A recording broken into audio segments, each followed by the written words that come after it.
마태복음 26장 17절에서 75절의 본문을 통해서 최후의 만찬 이후에 겟세마네 동산에서의 번민의 날 혹은 준비의 날이라는 제목으로 새벽기도 말씀을 선포하겠습니다. 17절에서 먼저 19절을 봉독하겠습니다. 무교절의 첫날에 예수께서 제자들이 예수께 나와 가로되 유월절 잡수실 것을 우리가 어디서 예비하기를 원하시나이까? 가라사대 성 안 아무에게 가서 이르되 선생님 말씀이 내 때가 가까이 왔으니 내 제자들과 함께 유월절을 네 집에서 지키겠다 하시더라 하라 하신대 제자들이 예수의 시키는 대로 유월절을 예비하였더라. 아멘. 예수님께서 지난주 예루살렘으로 입성하실 때도 어린 나귀 한 마리도 주가 쓰시겠다 하라 하니까 사지 아니하고 예비되어 있는 어린 나귀를 타고 예루살렘으로 이제 입성하시게 됩니다. 오늘도 본문에 보니까 무교절 첫날에 유월절 음식들을 준비하는 중요한 이 음식까지도 사실은 예비되어 있는 모습들을 볼 수 있습니다. 예수님께서 이제 3년 6개월의 공적 사역을 온전히 마무리를 하는 3년 6개월 동안에 맞이하는 네 번째 유월절을 맞이한다고 볼 수 있습니다. 특히 마태복음 14장 15절, 누가복음 22장 12절에 보면 주께서는 한 큰 다락방을 빌리게 하십니다. 초대교회 시작도 다락방인데 예수님의 최후의 만찬을 시작한 것도 사실은 이 큰 다락방을 빌려서 사용하게 됩니다. 주께서 시키는 대로 유월절 어린 양 사실은 창세기 3장 21절에 아담과 하와가 하나님과 단절됨으로 말미암아 이제는 에덴 동산에서 추방되기 직전에 하나님께서 최초로 에덴 동산에서 직접 정령 죽으리라는 말씀대로 아담과 하와가 죽어야 되는데 아담과 하와 대신 전 인류를 구원하기 위해서 최초로 에덴 동산에서 첫 번째 희생제사, 최초의 죽음, 최초의 피제사가 창세기 3장 21절에 한 짐승을 데리고 와서 아담과 하와를 위하여 가죽옷을 지어 입히는 사실은 피제사의 참된 의미의 시작이 창세기 3장 21절이었고 결국은 출애굽기서에 출애굽 전에 10가지 재앙의 마지막 날이었던 어린 양의 피를 문설주와 좌우 임방에 바른 그날 어떠면서 그 피를 볼 때 내가 넘어가리라는 유월절의 그 의미를 온전히 성취하기 위해서 사실은 이 유월절을 준비하시는 모습을 볼 수 있습니다. 20절에서 23절에 보시면 저물 때에 이때가 목요일이죠. 예수께서 12제자와 함께 앉으셨더니 저희가 먹을 때에 이르시되 내가 진실로 너희에게 이르노니 너희 중에 한 사람이 나를 팔리라 하시니 22절에 저희가 심히 근심하여 각각 여짜오되 주여 내니이까 대답하여 가라사대 나와 함께 그릇에 손을 넣는 그가 나를 팔리라. 자, 이 굉장히 충격적인 또 예수님께서 예언을 하게 됩니다. 12제자들 가운데서 예수 그리스도를 팔 사람이 한 명이 준비되어 있다는 것입니다. 주는 그리스도시요 살아계신 하나님의 아들이시라는 정확한 신앙 고백을 하도록 예비된 베드로도 있었고 예수님을 바리새인 사두개인 서기관 사실은 로마 사람들에게 팔도록 창세전부터 예비되어 있는 사람도 있다는 것이죠. 굉장히 안타까운 겁니다. 성경에도 보면 불의의 병기로 쓰일 사람들이 있고 의의 병기로 쓰일 사람들이 있는데 가룟 유다가 사실은 예수님을 팔 한 사람 그 사람이었다는 거고 나와 함께 그릇에 손을 넣는 그가 나를 팔리라 그랬는데도 누가 예수님을 팔게 될지 사실은 제자들이 눈치채지를 못하는 장면이 여기에 굉장히 정확하게 나오고 있습니다. 특히 요한복음에서는 요한복음 13장 27절 30절에 보면 그가 예수님께 빵 조각을 받은 후에 곧 사탄이 그 속에 들어갔으며 유다가 그 조각을 받고 곧 나가니 밤이었다고 증거합니다. 결국은 함께 손을 넣고 함께 이 떡을 받았던 가룟 유다가 정확한 또 불의의 병기로 쓰임받아야 될 말씀 성취대로 인도를 받게 됩니다. 여러분들이 200개 나라와 2000개가 넘는 미존도 부족 국가를 살리는 데 있어서도 하나님의 말씀을 맡고 하나님의 말씀을 대적하는 역할을 할 사람들도 있고 하나님의 말씀의 성취와 응답에 쓰임받을 제자들도 사실은 있다라는 모습입니다. 24절에서 25절을 보면 인자는 자기에 대하여서 기록된 대로 가거니와, 그러니까 예수님은 3년 6개월 특히 자신의 33년 모든 일생을 그냥 살아간 분이 아닙니다. 철저하게 구약 성경의 수많은 선지자들의 예언했던 예언 그대로 말씀을 성취하기 위해서 말씀대로 응하기 위해서 한 걸음 한 걸음이 한 말씀 한 말씀이 또 한 기적 한 기적이 성경에 예언된 그대로를 자신이 그리스도심을 성취시키기 위한 발걸음이었고, 특히 이제 유월절 어린 양 피를 바르고 그 유월절 어린 양을 피 바르고 이제 승리하게 되는 놀라운 언약을 성취하는 밤이 사실 목요일입니다. 24절 보니까 인자는 자기에 대하여 기록된 대로 가거니와 인자를 파는 그 사람에게는 화가 있으리로다. 그 사람은 차라리 나지 아니하였다면 제게 좋을 뻔하였느니라. 가장 충격적인 사실은 저주를 받는 날입니다. 사랑의 실체가 되시는 예수님이 차라리 나지 아니하였으면 제게 좋을 뻔하였다. 안타깝게도 예수님을 팔고 난 이후에 자살해서 가룟 유다는 죽게 되는 거죠. 그러나 가룟 유다의 역할은 반드시 필요합니다.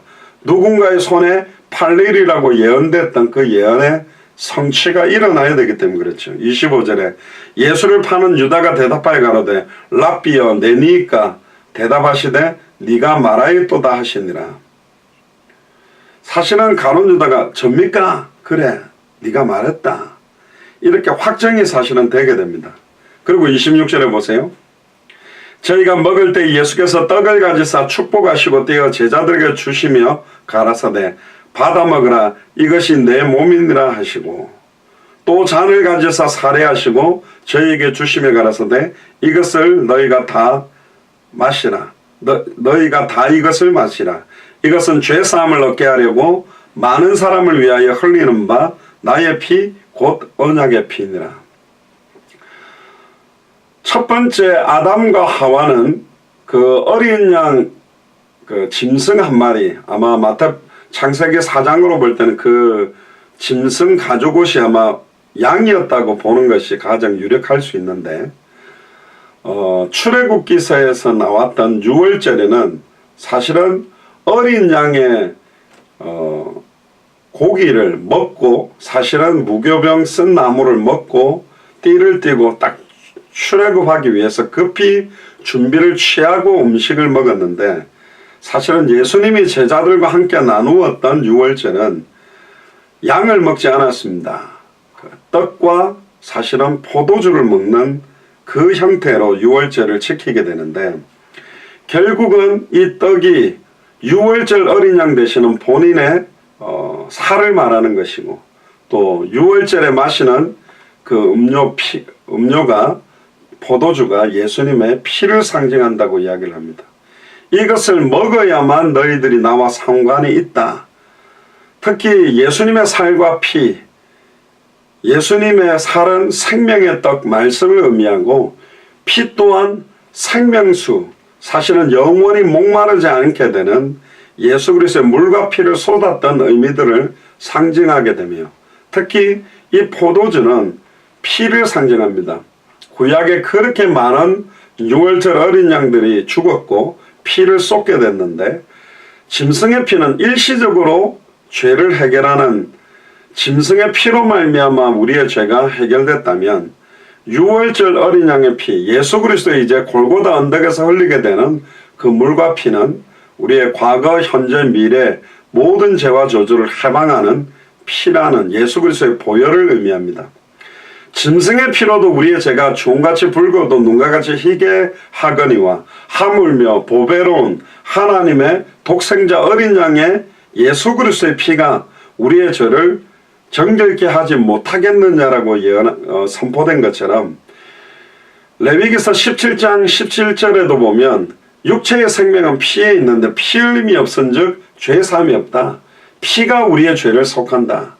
물로 정결케 하지 못하는 것은 불로 정결케 하고 불로 정결케 하지 못하는 것은 피로 깨끗게 하고 정결케 한다고 되어 있습니다.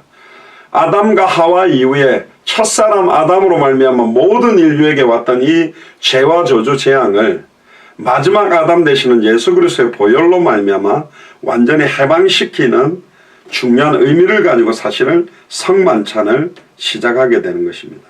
특히 28절에 이것은 죄 사함을 얻게 하려고 많은 사람을 위하여 흘리는 바 곧 나의 피, 언약의 피다.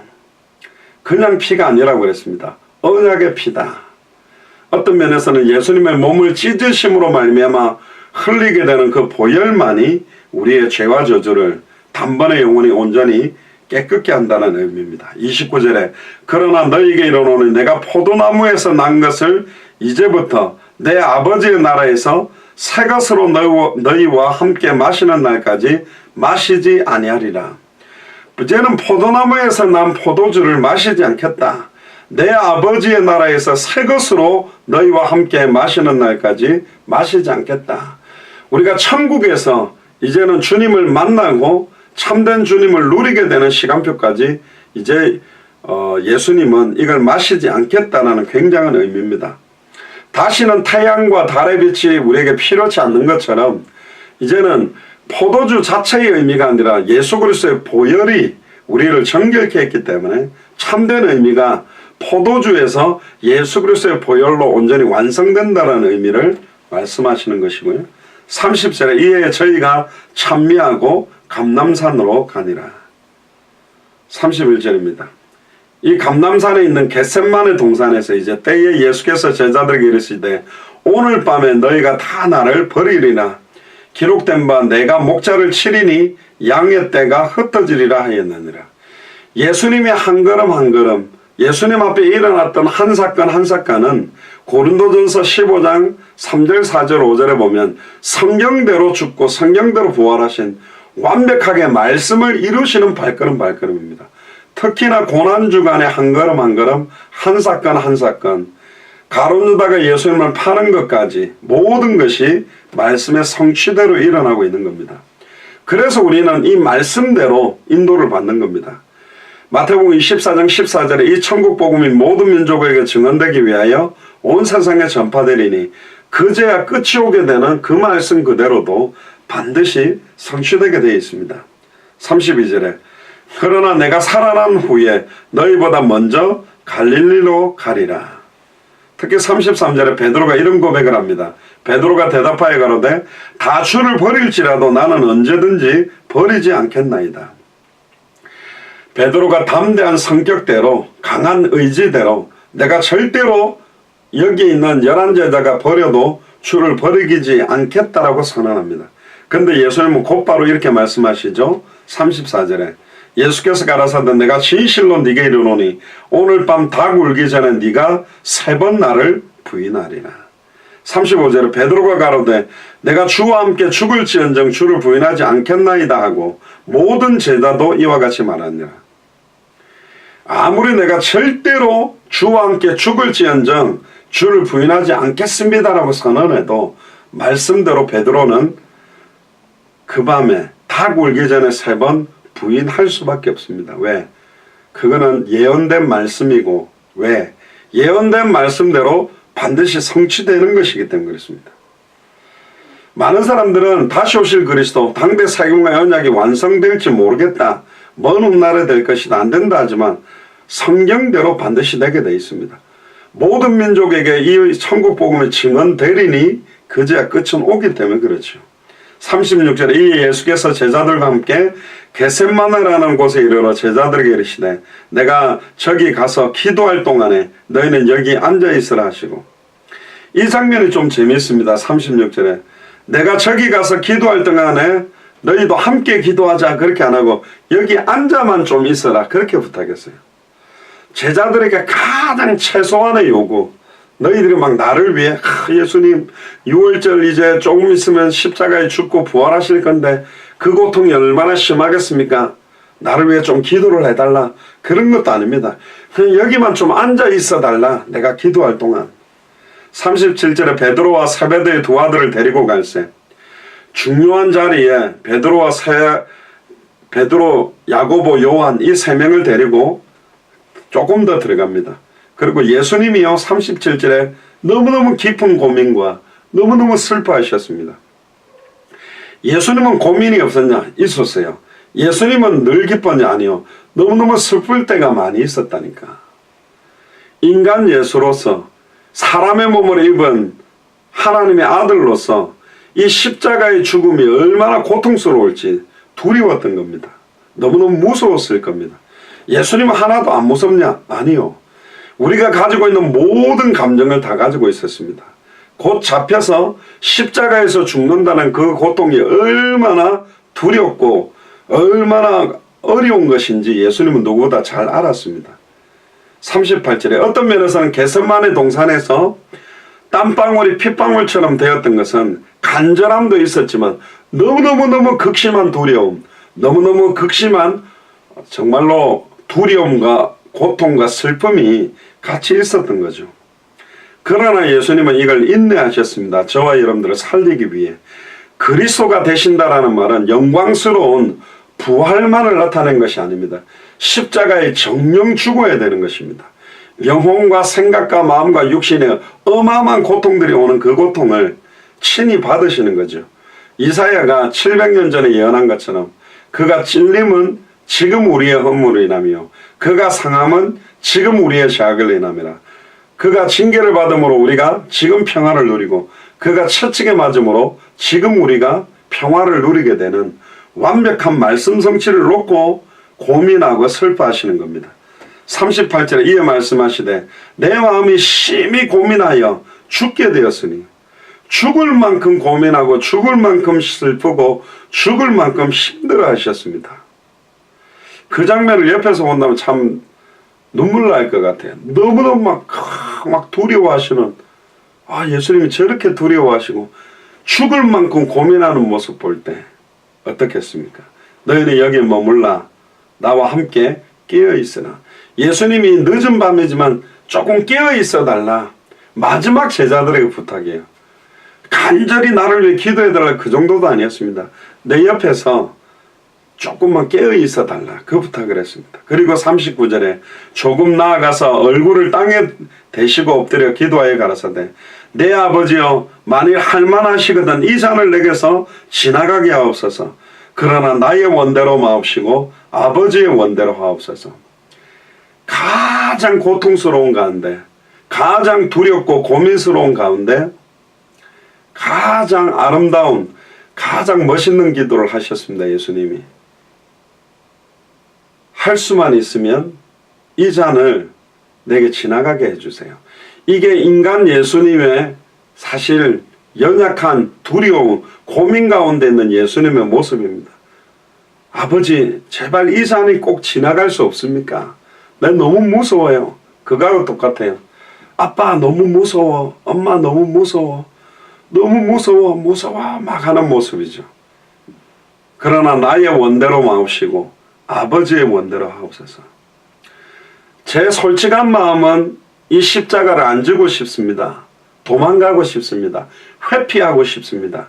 그러나 나의 원대로 마옵시고 항상 선하시고 인자하신 아버지의 원대로 되기를 원합니다. 특히나 고난주간에 오늘 읽는 이 본문이 제 마음도 참 착잡하고 참 마음이 아프고 무거운 부분인데요. 40절에 보니까 제자들에게 오사 그 자는 것을 보시고 참 근데 너무 안타까워 이 제자들이 다 자고 있는 거예요. 예수님 마음이 어떻겠습니까? 베드로에게 말씀하시되 너희가 나와 함께 1시 동안도 이렇게 깨어 있을 수 없더냐. 잠깐이라도 그 예수님이 그렇게 간절히 기도하는 그 기도를 옆에서 함께 동참할 수 있는 사람도 없었습니다.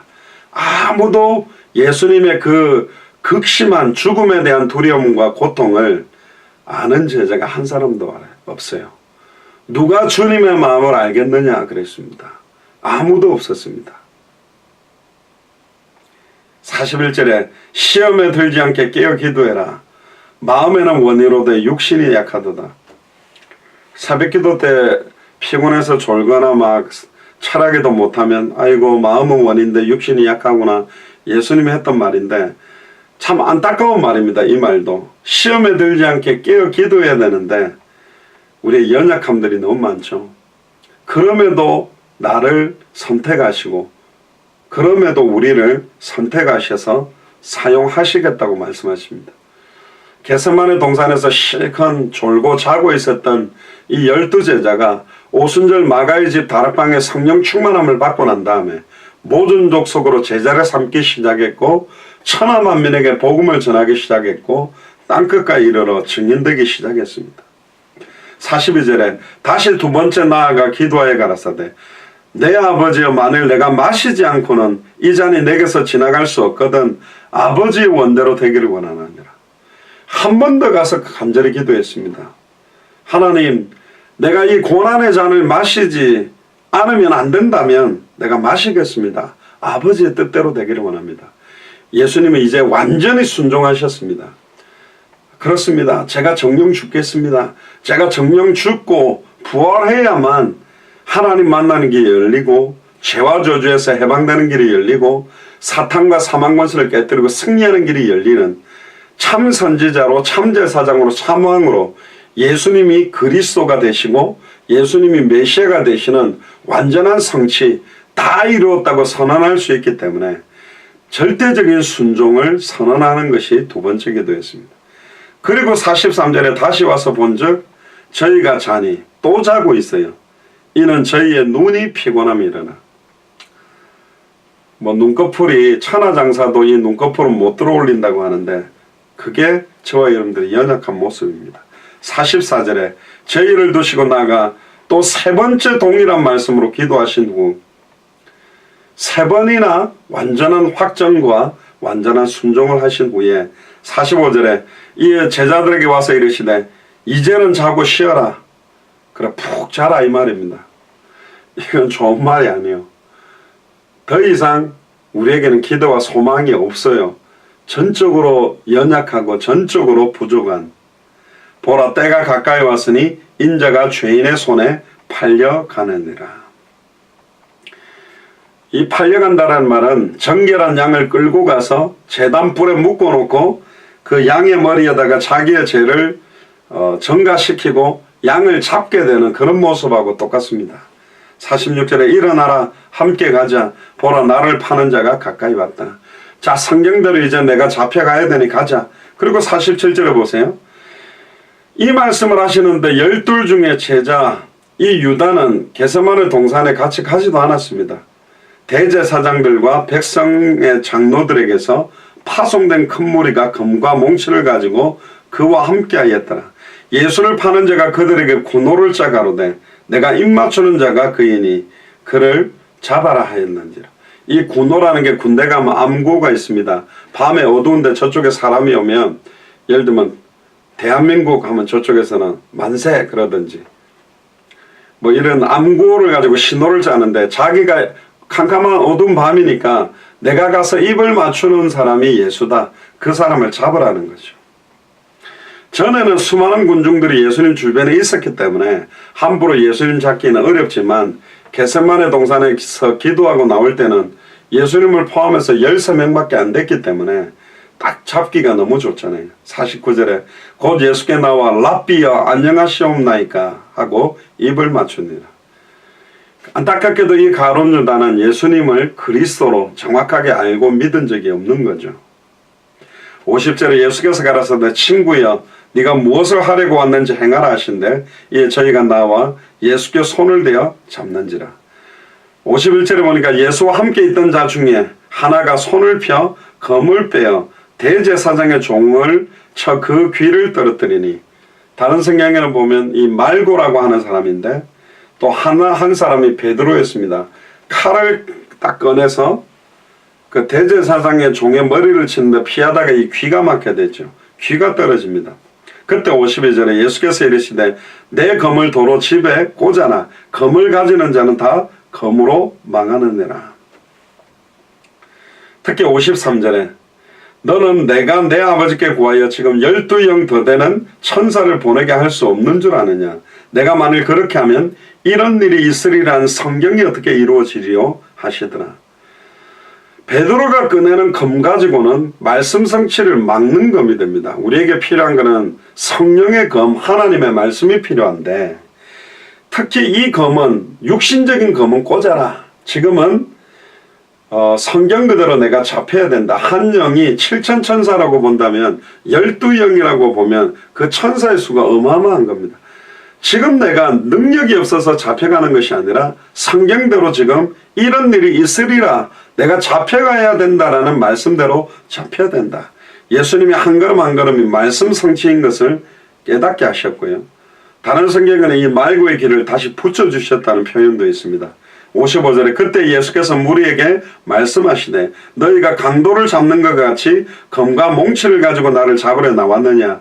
내가 날마다 상전에 앉아 가르쳤으되 너희가 나를 잡지 아니하였도다. 그러나 이렇게 된 것은 다 선지자의 글을 이루려 함이니라 하시더라. 이에 제자들이 다 예수를 버리고 도망가니라. 제자들이 다 예수를 버리고 도망가는 것도 말씀 성취입니다. 목자를 치리니 양떼가 흩어지리라는 말대로 양떼들이 다 도망가 버린 거예요. 그러니까 어떤 면에서는 진정한 목자는 예수 그리스도고요. 12제자들도 양떼들입니다. 우리는 보통 보면 이렇게 사역자들을 목자다 또 대상자들을 양이다 자꾸 해서 그런 표현을 하는데 좀 별로 좋은 표현은 아닌 것 같습니다.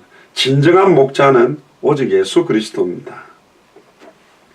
57절에 보니까 예수를 잡은 자들이 끌고 대제사장 가야바에게로 가니 거기 서기관과 장로들이 모여 있더라.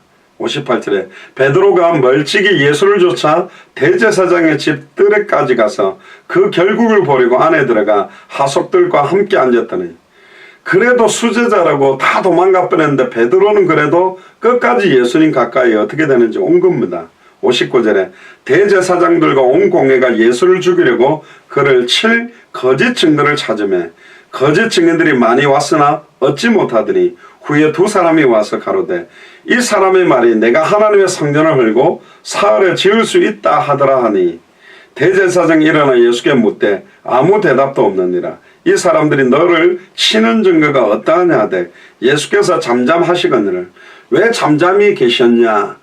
분명히 증언할 수 있는데도 불구하고 지금은 예수님은 온전히 인류의 모든 죄와 저주를 짊어져야 되기 때문에 털 깎는 자 앞에 있는 양이 잠잠하게 있는 것처럼 똑같이 예수님은 잠잠하게 계셨습니다.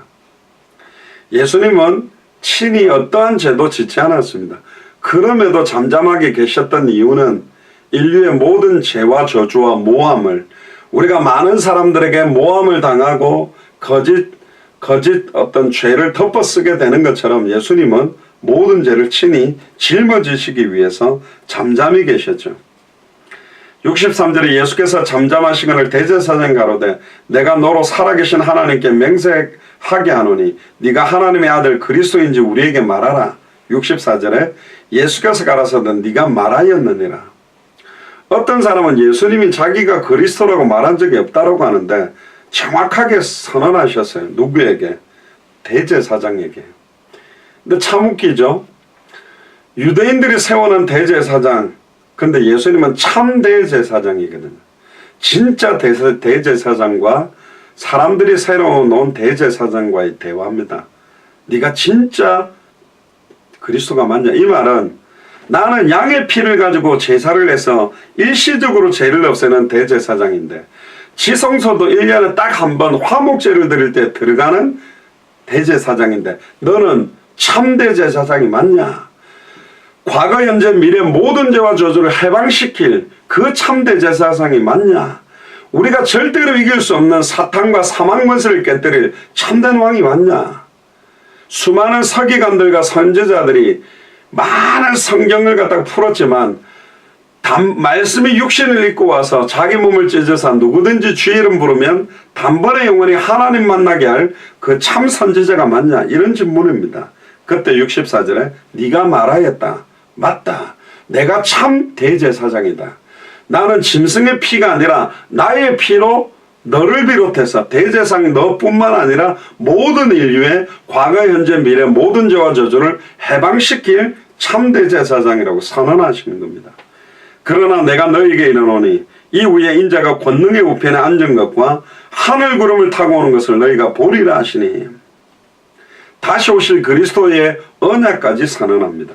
65절에 이 대제사장이 자기 옷을 찢으며 가로되 제가 참남한 말을 하였으니 어찌 더 증인을 요구하리요. 보라 너희가 지금 이 참남한 말을 들었도다. 네가 진짜 하나님의 아들이라고 다시 온다고. 그러니까 신성 모독죄로 완전히 잡아넣는 것입니다. 66절에 생각이 어떠하냐 대답하여 가로되 저는 사형에 해당하니라 하고 이에 예수의 얼굴에 침을 뱉으며 주먹으로 치고 혹은 손바닥으로 때리며 제가 전에도 좀 빗대어서 이야기했습니다.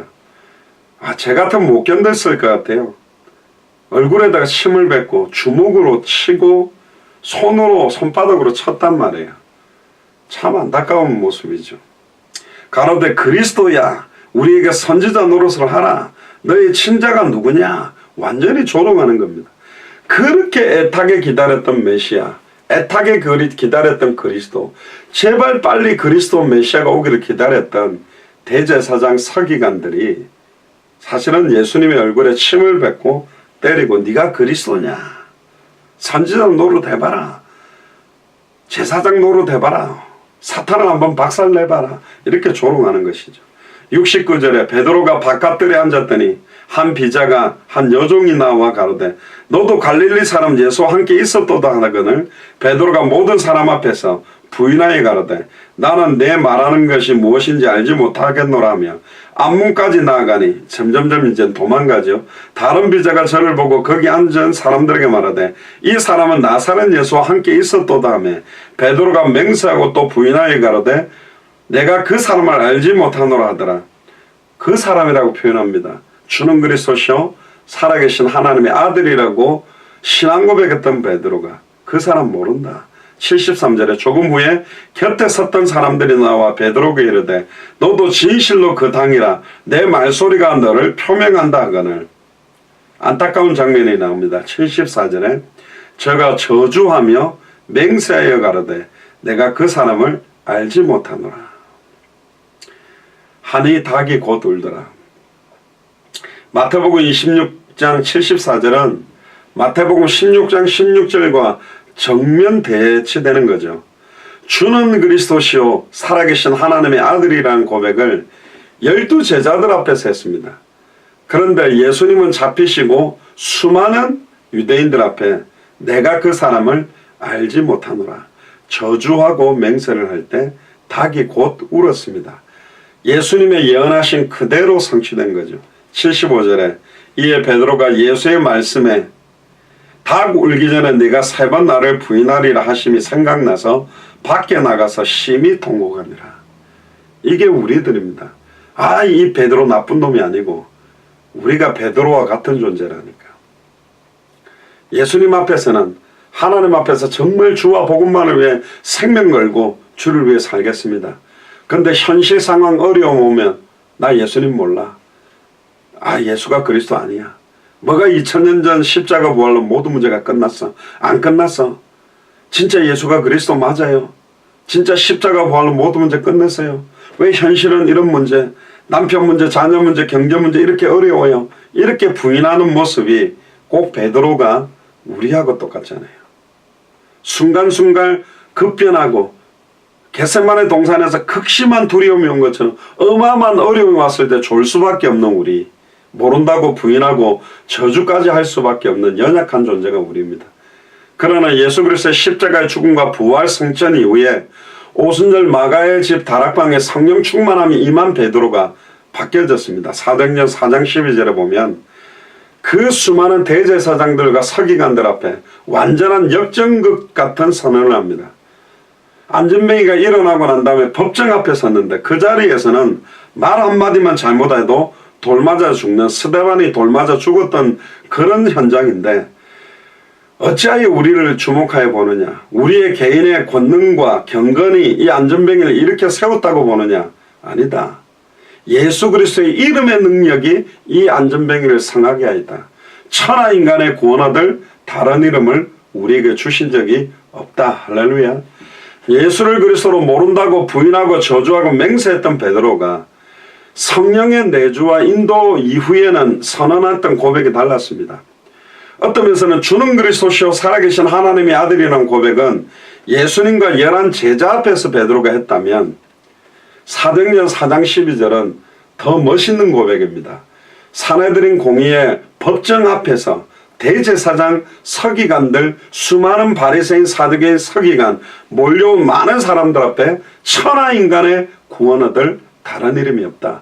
오직 예수가 그리스도라는 그 복음, 예수 그리스도의 이름에만 구원이 있다는 원색 죽은 원색의 복음을 선포하게 되는 게 베드로입니다. 목요일 참 안타까운 날입니다. 제자들은 다 잠에 들고 수제자인 베드로는 예수님을 모른다고 3번이나 부인하고 저주한 예수님이 잡히시던 밤이 바로 목요일입니다. 오늘 하루 종일 현실 상황 조건에 흔들리고 예수가 그리스도라는 고백을 못하고 부인하고 예수님을 저주할 수밖에 없는 연약한 우리를 인정하고 성령께서 우리 안에서 우리를 가르치시고 깨닫게 하고 생각나게 하지 않으면 승리할 수 없는 죄인임을 인정하면서 이번 고난주간을 누리게 되기를 주의 이름으로 축복합니다. 기도하겠습니다. 주는 그리스도시요 살아계신 하나님의 아들이시나이다. 하나님 감사합니다. 6월절을 맞이해서 성만찬을 집행하시고 특별히 겟세마네 동산에 올라가셔서 땀방울이 핏방울 되도록 간절히 나의 원대로 마옵시고 아버지의 뜻대로 되기를 원한다고 부르짖었던 주님의 모습을 기억합니다. 극심한 두려움과 극심한 슬픔에 젖어서 정말로 하나님 앞에서 온전히 기도했던 예수님의 모습을 생각하며 3번이나 나의 원대로 마옵시고 아버지의 뜻대로 되기를 원하는 절대적인 순종을 하셨던 그 예수님의 기도를 깨닫고 누리기를 소원합니다.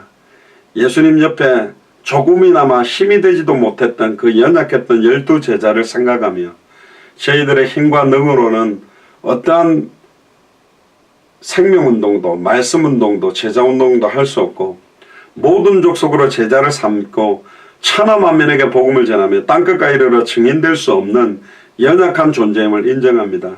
성령의 충만함을 저희들에게 덧입혀 주시며 특별히 예수님을 모른다고 3번이나 부인했던 수제자 베드로의 모습을 보며 순간순간 현실 상황 조건 앞에 예수님을 모른다고 부인하며 2000년 전 십자가 부활로 모든 문제가 끝났다라는 믿음을 선언하지 못하는 현장 앞에 있는 저희들의 모습으로 회개하며 이제는 오늘 완전히 일평생 예수가 그리스도며 어떠한 상황 현실 가운데서도 2000년 전 십자가 부활로 모든 문제가 끝났음을 믿음으로 고백하는 삶이 되도록 저희들의 일평생을 믿음으로 성령으로 충만케 하여 주시고 인도하여 주옵소서. 특별히 우리 예수사랑교회 마라나타 미션을 철치와 연결되어 있는 모든 교역자들, 중직자들, 성도들 현장마다 동일한 하나님의 은혜가 임하도록 축복하여 주옵소서. 감사를 드리며 승리하신 주 예수 그리스도 이름으로 기도드리옵나이다. 아멘. 예, 이상으로 마쳤습니다. 오늘 거제 지역에 가서 우리 건우와 건우 어머니를 만나서 복음을 전하게 되는데요. 아직 정확하게 복음을 어머니와 건우가 받은 적이 없는 것 같습니다. 기도해 주시고 발걸음마다 생명운동이 일어나고 제자들이 세워지는 날이 되도록 기도해 주시길 바랍니다. 이상으로 마치겠습니다. 감사합니다.